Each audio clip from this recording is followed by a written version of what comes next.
स्वर्ण में निवास मांगा, परीक्षित महाराज प्रसन्न थे, रीझे हुए थे, स्वर्ण में निवास दे दिया। सूत जी कह रहे हैं महाराज परीक्षित ने कलयुग में स्वर्ण को निवास दे दिया, पर दूसरी ओर भागवत के एकादश स्कंद में विभूति युग का वर्णन जब हो रहा है, उद्धव से भगवान कह रहे हैं, ये भागवत कथा में ही दो बात कैसे हो गई कि एकादश स्कंद में भगवान उद्धव से कह रहे हैं धातु नामस्य कांचनम, धातुओं में स्वर्ण मैं हूं। अरे जब धातुओं में भगवान स्वयं कृष्ण हैं तो कलयुग का निवास कैसे? और एक तरफ प्रथम स्कंद में कह रहे हैं कि स्वर्ण में स्थान कलयुग का दे दिया, तो वो स्वर्ण कौन सा है जिसमें कृष्ण रहते हैं? कृष्ण कह रहे हैं मैं स्वर्ण का स्वरूप हूं, और ये कौन सा स्वर्ण है जिसमें कलयुग का निवास है? अब सौनक जी बोले महाराज सूत जी महाराज इसे तो सहज तरीका से बताइए, कलिकाल के प्राणियों में ये वेद सूत्र की व्याख्या समझ में नहीं आती।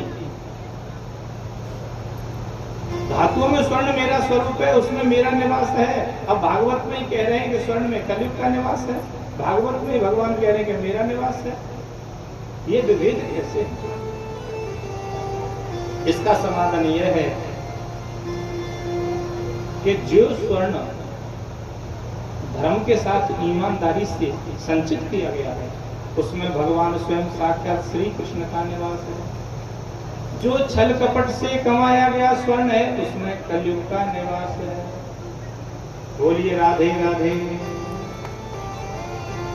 जड़ चेतन गुण दोषमय विश्व कीन करना।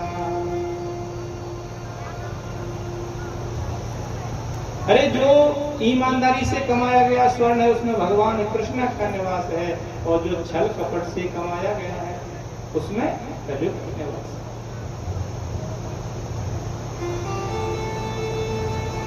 कभी तो साधक लोगों को जब कोई वस्तु या कोई द्रव्य या कोई वस्त्र दान जो भी मिलता है गोविंद के अर्पण करते हैं। अब साधक को क्या पता है कि ये सांसारिक जीव मुझे दान कर रहा है, ये कैसे लाया है? जो गोविंद के चरणों में दान करते हैं। अरे अच्छे साधक की पहचान तो यह है कि जो कोई आभूषण बनाते हैं, आभूषण को भी गोविंद को पहनाते हैं, गोविंद को पहनाने के बाद वो प्रसादी हो जाता है, और प्रसाद भगवान का स्वरूप हो जाता है। तो सूत जी महाराज कह रहे हैं मेहनत से ईमानदारी से कमा